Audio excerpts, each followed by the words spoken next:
స్వభావంగా తగ్గించుకోవాలి, అది నిజమే. కానీ ఆయనలో నీ స్థాయి ఎప్పుడు నువ్వు తగ్గించుకోకూడదు. ఇప్పుడు చాలా మంది ప్రార్థన ఏంటంటే, నేను దేనికి పనికిరానట్టు ప్రభా, అసలు నాకు అర్హత లేదయ్యా, వాడికి ఎట్టి పరిస్థితుల్లో అవకాశం ఇవ్వడానికి వీలు లేదు. ఎందుకు నువ్వు తగ్గించుకోవాలి? నీ తండ్రి ఎవరు? నీ తండ్రి ఎవరు? ఈ లోకాన్ని సృష్టించిన గొప్ప రాజు.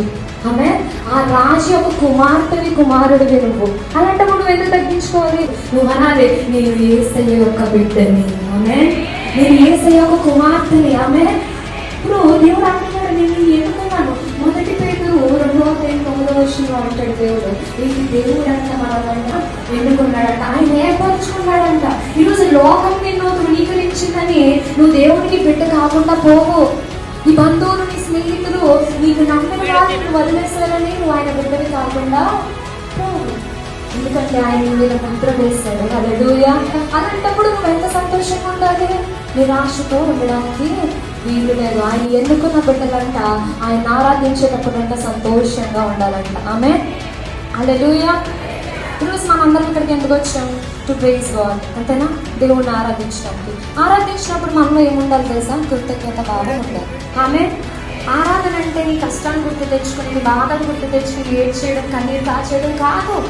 ఆయన నీ యందు ఎంత గొప్ప దేవుడై ఉన్నాడో నీ ఆరాధనలో కనిపించగలగాలి. హల్లెలూయా. ఆయన నీ జీవితంలో ఏమి చేశాడో వాటిని తలంచుకుంటూ దేవుడిని కనపరచగలగాలి. హల్లెలూయా.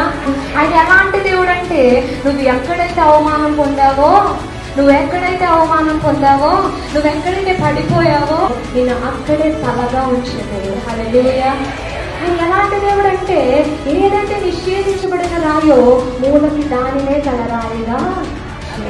హల్లెలూయా. ఈరోజు నిషేధించబడిన స్థితిలో ఉన్నానని బాధపడొద్దు, అందరి చేత వెలివేయబడ్డానని బాధపడొద్దు. నేను ఎందుకున్నవాడు పోవాలి. ఆమె నేను ఎందుకున్నవాడు నిజమైన దేవుడు. హల్లెలూయా. ఆయన చెప్పాలి నీ లైఫ్ ఏంటో. మనుషులు కాదు. మనుషులన్నా, బంధువులన్నా, స్నేహితులన్నా, ఆఖరికి తల్లిదండ్రులన్నా సరే నువ్వు పట్టించుకోదు. నీ జీవితం ఎవరిదే? దేవుడు. ఆమె